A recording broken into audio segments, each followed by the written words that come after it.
Hello, I am Ksatria and I am the opening opposition of the motion. Among films depicting the relations between oppressed groups and their oppressors, this house prefers films that focus on revenge over the one that focus on reconciliation. Before I start my argument, I would like to start with a rebuttal of the government argument. The government argued that discrimination portrayed at reconciliation movies wouldn't be as real as revenge movies because they wouldn't want to portray the oppressor as a total soulless bad guy. To that I say that people can change character, can learn from their mistakes, and forgiveness can be made. Even when the oppressor acting like a total soulless bad guy, that can still be forgiven by the oppressor. There may be still harsh feelings in both of the parties, but there is change nonetheless. And the government said that by depicting revenge film as an oppressor, it can instill fear unto them so they oppress less.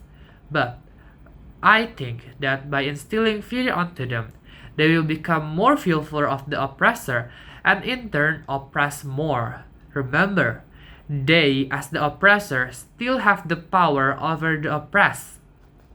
They can take more extreme action of oppression in order to minimize the revenge pictured in the movies. And in turn, it could make the oppressed suffer more. And on the oppressed side, they will think that the most effective way of fighting back is by violence, and which in turn create that instill the thoughts that violence is the answer, but violence is not the answer, which in turn create more conflict between oppressed and the oppressor. And now I would like to start on my argument.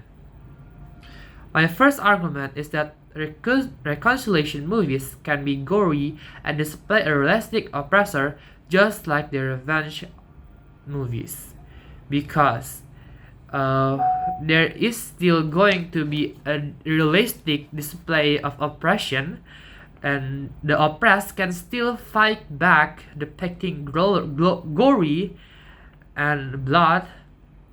And then the oppressor could now realize their mistake because the fighting back of the oppressor, and then the reconciliation could happen.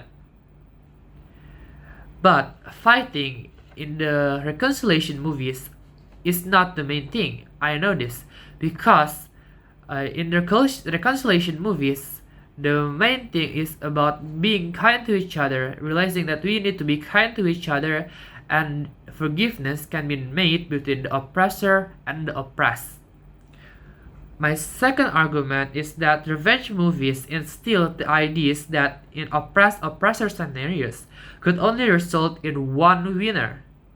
When the oppressed group fight back and they eventually win, the oppressed group still have hatred over the oppressor. They still have that bad feeling because they once had power, and suddenly those power are taken from them. And oppressed groups still have hatred over the oppressor because they still fight back and they win, and they still have those hatred over the oppressor, which in turn could cause the oppressed to become the oppressor, and the oppressor become the oppressed. This creates a vicious cycle. Between the oppressed and the oppressor, which in turn could not provide any resolution whatsoever. In reconciliation movies, resolution is possible, midtime is possible, and there's no need for extreme violence. I said no need for extreme violence because violence is still needed to depict a realistic relationship between the oppressed groups and the oppressor.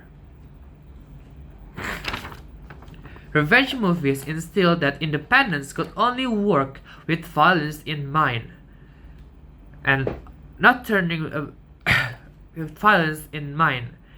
I'm not turning a blind eye over the oppressor being cruel and vicious and maybe even inhumane, but the oppressed, they could still fight back.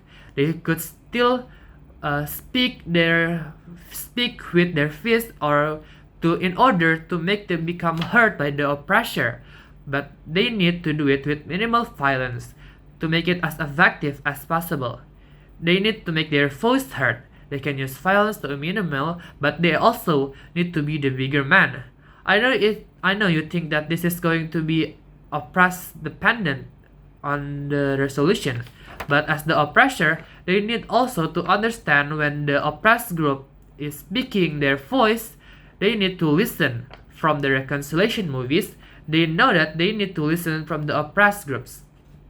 Even the oppressor that might not realize that they are oppressing another group, they could now know that they are oppressing, and they now know that the answer and the resolution to this oppression is not violence but by reconciliation.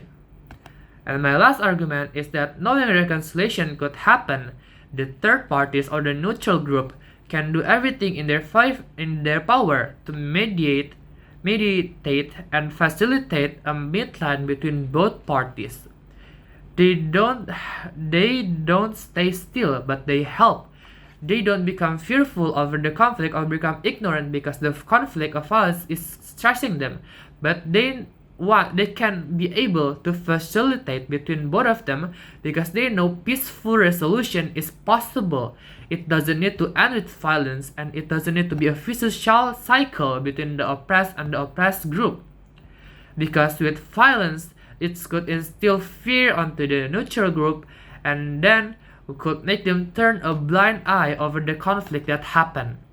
And that is why in this argument, we as the government team think that among films depicting relationships between oppressed groups and their oppressor, this house not prefer that focus on revenge, but we focus on reconciliation. That is all from me. Thank you.